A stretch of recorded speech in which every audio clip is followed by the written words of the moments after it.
Before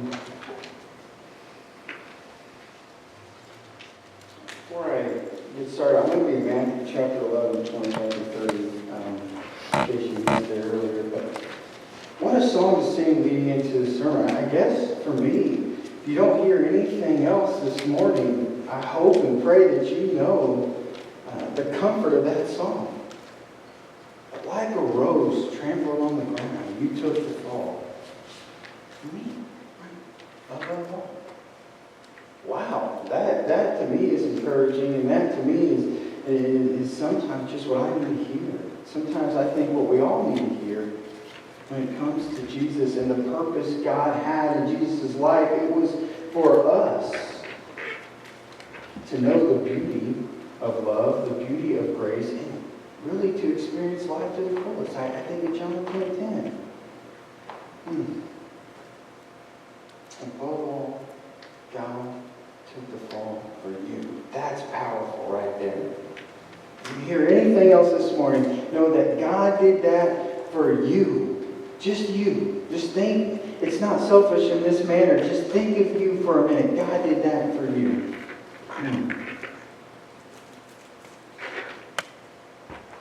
I told you last week we're going to be in a new series called Conflicts. And last week I mentioned chapter 11, and we kind of broke it down into part 1 and part 2. So this week it's part 2. Last week we talked together and we embraced together some pretty important things, right? What we found was conflicts happen.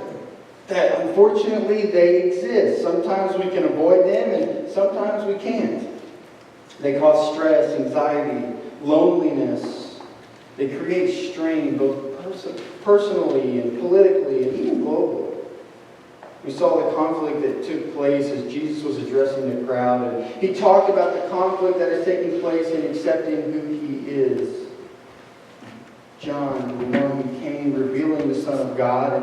And we saw how he wasn't accepted.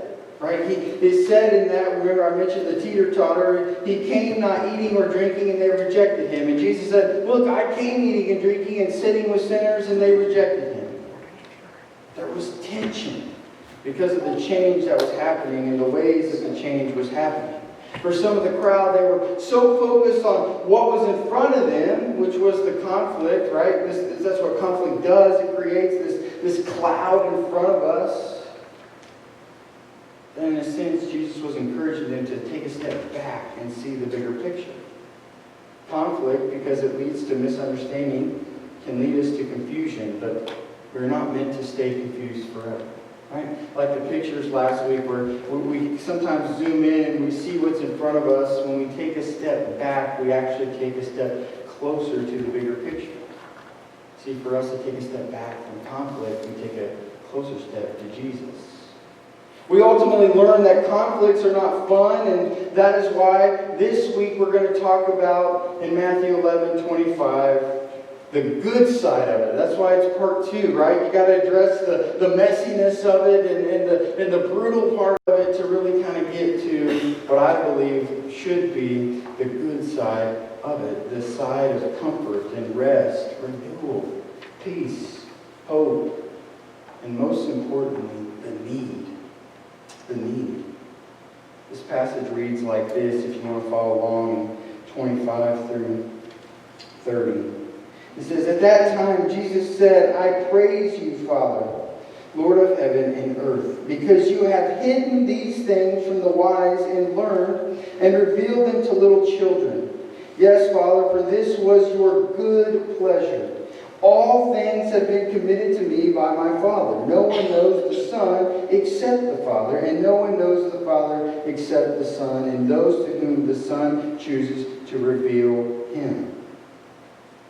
Come to me, verse 28, come to me, all you who are weary and burdened, and I will give you rest. Take my yoke upon you and learn from me, for I am gentle and humble in heart, and you will find rest for your souls. For my yoke is easy, and my burden is light.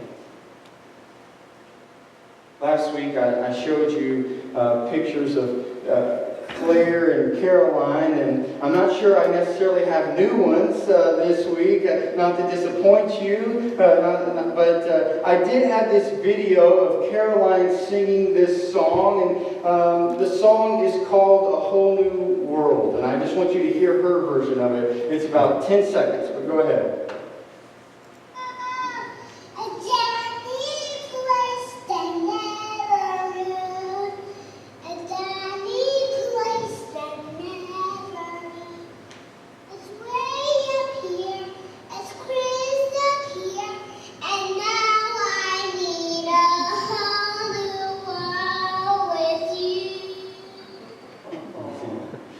That's a song on one of her favorite movies right now, Aladdin. You probably maybe have seen that movie. If you had kids or raised kids or have grandkids, I'm sure you've seen that movie at some point. But it's a great song, and really an even better understanding of what life can really be. But in order for that song to happen, right? In order for in that movie, in order for that song to happen, first came this scene of Aladdin and Jasmine. And there's a couple distinct things that take place. See, in this scene, in this particular movie, Jasmine is walking through the marketplace. And she's trying to just get out of the palace. She's trying to just go see what the people are like. And you know Aladdin, he's kind of this... He's got a pure heart, but in order to survive, he kind of has to do some things that aren't so right. And in all that, he's kind of known as this thief. And so they bump into each other, right? And there's this conflict that takes place. And they're needing to get out of it. They're needing to get away from it. And he kind of just reaches out his hand and says, "Do you trust me?" And she doesn't have a clue who he is. He doesn't have a clue who she is. But she says yes, and they go on they run away from these guards who are trying to capture them. And then later on in the movie, Aladdin finds this genie, and he turns him into this prince because Jasmine has to marry a prince, and he's trying to win Jasmine. And he gets this magic carpet, and he flies it up to Jasmine's room in the palace, and he says it again. He says, "Do you trust me?" And he reaches out his hand and just says, "Do you trust me?" And she kind of catches on. She kind of catches on that who she is, that sounded familiar, but yet she still doesn't know who he is because now Aladdin's kind of represented as a different person. But yet she takes this magic carpet ride and they sing this song, A Whole New World. They're imagining this whole new world. You can tell me later at the end of the sermon which version you liked better. I grew up on Robin Williams as the genie. Nowadays, it's Will Smith is the genie, and I think it's a tie. So you won't get an argument from me. But you can tell me afterwards who you really liked better. But I love this idea of, do you trust me? Because in 25 it says, "At that time Jesus said, I praise you, Father, Lord of heaven and earth, because you have hidden these things from the wise and learned and revealed them to little children." He says, little children, yes, Father, for this is what you are pleased to do. I believe this morning if we want to fully embrace Jesus' command to come, this word that says, "Come to me," in verse 28, says, "Come to me, all you who are weary and burdened, and I will give you rest." And we have to fully commit to trust in Him as well. In this passage, Jesus uses the example of little children because normally we look at little children as individuals who don't know much, who haven't experienced life yet. They are this perfect example at what it means to fully trust Christ. Children trust their parents, right? They lean not on their own understanding, but the understanding of those of higher power. What if we were like children who trusted God? I want to be clear that Jasmine didn't know Aladdin.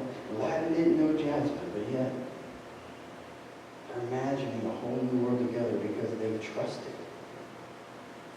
When we're in a season of conflict, a season of misunderstanding and confusion, we may get to this point point where we have no other choice but to stand firm in our trust of who God is.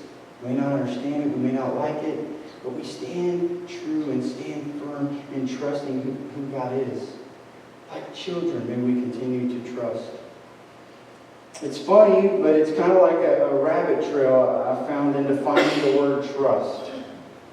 In the Holman Bible Dictionary I have, when I went to look up the word trust, it took me to the word faith, which then took me to the word faithfulness, and I kind of just did this rabbit trail of trying to define what was really happening here. And it said this, I love the definition that it gave. It said, faith does not function as a verb in contemporary English. The verb to believe has replaced the verb to faith. The English noun faithfulness, I love this part, faithfulness denotes trustworthiness or dependability. This is exciting stuff because when we want to truly know God, we must fully learn to depend on God.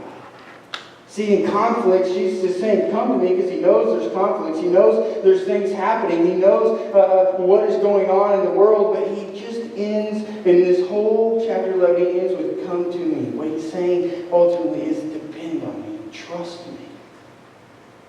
In verse 27, it says this, all things have been committed to me by my Father. No one knows the Son except the Father, and no one knows the Father except the Son, and those whom the Son chooses to reveal him. The very next lines of this passage are the famous ones. I'm repeating because I want you to know it. Come to me, all you who are weary and burdened, and I will give you rest. Take my yoke upon you and learn from me, for I am gentle and humble in heart, and you will find rest for your souls. For my yoke is easy, my burden is light. Conflicts make us carry burdens. Really, that's ultimately what happens sometimes when we're going through conflicts. We're carrying the weight of the world, it seems like sometimes. Conflicts make us carry burdens. Burdens, though, that Jesus can make light by providing rest for our souls when we fully depend on him. For my yoke is easy and my burden is light. What does this mean, this whole passage? I believe we learn three things. When we look at these verses, I believe there's three things that we ultimately learn by understanding this passage. The first one is we must come. Right? There's no doubt about it. We've talked about it, but the first one is we must come. This was a time where everyone said do. Right? Jesus is looking out, and that's kind of what I talked about earlier when they rejected John the Baptist and now they're rejecting Jesus. A lot of that had to do with not what was happening, for Jesus says later in chapter 11 that, look, at the end of all of what you're saying, look what is happening. The deaf are hearing, the blind are seeing, the sick are being healed. You can't argue that, right? And he's saying you rejected John because of his methods, and you're rejecting me because of my methods. And at the end of the day, he's saying this is a time where everyone is saying do, and Jesus is saying just come. Right? His command was to come. He knew that true salvation was found in him. To come to him means to trust him. And it's an open invitation to those who are exhausted and burdened down. This is how some would have felt under the Pharisee legalism. They would have felt burdened and exhaustion, trying to do everything that was required. And here you see one of the greatest words that Jesus ever said out of his mouth. Come to me. I used to sing a song as a kid. Can't get to heaven on a rocket ship. Remember? I don't exactly, it just came to me. I don't remember how exactly. Can't get to heaven on roller skates or whatever. It just went on and on. I believe Jesus is looking out in the crowd and saying, you're so worried about doing that just for a moment, just come to me. That the truth of the matter is true salvation comes from me. I think sometimes as Christians and in Christianity, this might be a terrible analogy, but we try to. You ever tried on something and it just didn't quite fit, but you wanted it to fit? You know, you're just like, I like this shirt, And I want to wear it and I want it to fit, right? Or you tried it and somehow it shrank and you're like, damn, this is my favorite clothing and now I can't wear it, but I'm going to make it fit, right? And you try so hard to do whatever you have to do to fit into this article of clothing. And that's, in a way, kind of what we do as Christians. We try everything we can to fit into what Christianity should look like and what it should be and what we think it is and all this stuff. And Jesus says, stop it. Christianity isn't something you fit into. It's something that literally wraps around you. Right? Christianity, you're sitting here. I kind of think of the image of I don't know how you would pronounce it. I call it like fondant. That's kind of the show I watch with Cake Boss. That's the way he says it with the New Jersey accent. But if you ever see it, they have this cake and then they just like, this fondant forms around the cake, right? They're not trying to fit it to the cake. You literally just layer it and it forms around this cake. That's Christianity. When we receive true salvation in Jesus, it's not something you fit into. It's something that wraps around you and becomes who you are. And Jesus, for a moment, is just saying, look, look, look. You're trying to do, but I need you just to come, because true salvation is not found in anything else but me. And then after that, he says not only that, but he also says take. Right? He says come, but then he says take. And one commentary said this. It said, this is a deeper experience. When we come to Christ by faith, he gives us rest. When we take his yoke and learn, we find rest, that deeper rest of surrender and obedience. The first is peace with God. The second is peace of God. To take a yoke was to become a disciple. And because of peace with God and the peace of God, the burden to doing his will is not a heavy one. You understand that? This burden is not a heavy one, but it begins with this, and you never leave it, right? You never leave it. The first step in the process is that I'm not trying to fit into it, but rather I'm saying, here I am as me. I want to surrender my life to Christ, and in doing that, the burden becomes light. It's not heavy. It shouldn't be burdensome, but sometimes I do believe we can make it that way. The last thing is learn. Learn. This step, this final step, if we really want to learn, we have to understand that it's a process. As we learn to trust and learn to live through peace, then we also learn to guard our hearts when we are dealing with conflicts. There's a story about these trees in California. It's in the book, The Divine Mentor, that I've been reading, and I've referenced it a few times, but he goes on to talk about this tree in California. And in 1606, it was in the grove of California that this tiny seedling began to grow. Right? A year later, it became a sapling. And at the time, the London Company established the Jamestown settlement in Virginia. Another year later, as the sapling began to grow, you heard the word New France, which is now known as Canada. And this tree was 11 feet from the earth's floor. A group of scholars released the first version of the King James Bible. In 1618, when the tree was 2 stories high, Europe became embroiled in a conflict that history books call the 30-Year War. This tree grew and watched America become a nation. It watched us fight a civil war and fight 2 world wars and put a man on the moon and suffer terrorist attacks and embrace many other conflicts. Through all of this, the seedling became a towering titan in the forest, soaring over 240 feet into the California sunshine. Then a few years ago, the tree fell to the ground. It was the first one of these giant trees to fall, and the Forest Service did an investigation, and after they gathered all the information and all the things they had, they discovered there wasn't any windstorms, and there wasn't any evidence of animals or insect damage. What they examined and what dawned on them was this conclusion. What brought the tree down was foot traffic. Foot traffic. Think about it for a second. In an interview with CNN park ranger Deb Schweizer, she explained that foot traffic around the base of the tree had damaged the root system and contributed to the collapse. They have now put this like fencing around some of the oldest trees that they have in the forest, so it will keep some of the public from kind of walking around there. It kind of keeps their roots protected.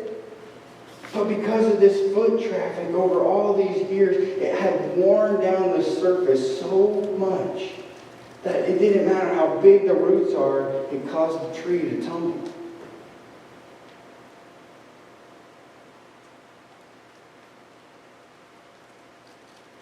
When we learn to come to Jesus in our moments of conflict, we learn how to remain rooted despite foot traffic. Right? I mentioned earlier, you can't avoid them, right? Sometimes conflicts happen and you can't avoid them, but foot traffic, a lot like conflicts, will wear you down. Sometimes you can put a fence up to protect it, other times you just simply can't avoid it. The greatest thing we might hear today is this: that conflicts are present. They're present. Look at the world today. But so is Jesus. So is Jesus. Knowing this is what gave Solomon the courage to write in Proverbs chapter 4, verse 23. He said this: above all else, guard your heart, for everything you do flows from it. A challenge this morning, and we're going to play a song. We'll just sit and listen to it. But my challenge this morning, and I'll tell you when, but when we're addressing conflict, may we follow Jesus' command to come. And in order to come, may we trust Him and learn it's a process. The reason we did part 1 and 2 is because we see the madness of conflict, but here we see the gentleness of Jesus and the Father. Man, as we're addressing conflict, and we're going to talk about some other conflicts throughout the next few weeks, but may we always have the strength to guard our heart enough to know that where we really need, where we really want, is Jesus. We're going to play a song, and it's Lord, I Need You. I played it a few times, and then I'll pray. But I just encourage you to listen to the words and pray as you're sitting there. Maybe you just want to pray yourself to the Lord, and you don't have to wait on me to do that. Just as you're sitting there, maybe you want to pray to the Lord, but I ultimately find myself when I'm going through conflicts that sometimes where I need to be the most is just in the presence of the Lord. I need to just sit at His feet. I need to guard my heart. Like a tree, I don't want to, because of foot traffic and conflicts, tumble over. But I want to remain in who I'm supposed to be and in who God wants me to be. And we play that song right now, and I'll come back up and pray. Comfort this morning, Lord. God, we thank you for the opportunity to come to you. God, this invitation that we get, that when we're dealing with conflicts and we're burdened and we're tired and we're weary, we get to come to you for rest. Lord, as much as we deal with conflicts and we are burdened by things of this world, I'm so thankful that the way that they are present, so are you. God, would that be our heart this morning, that we would have the courage, that we would be brave to say, Lord, I need you. I need you. I'm tired and I'm weary. But Lord, I want to trust you. Lord, I want to depend on you. Lord, I need you. Oh, the promises that you have for us. God, may we be like children that just freely trust you, that openly trust you, that maybe they don't know it, have it all figured out or know everything, but Lord, we trust you in your leading and guiding. God, you are a good God, a gracious God. You are gentle and humble.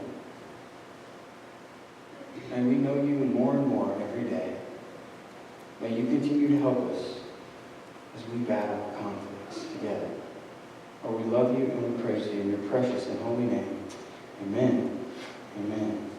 You are dismissed this morning. Thank you all for coming, and I hope you have a good rest of your day.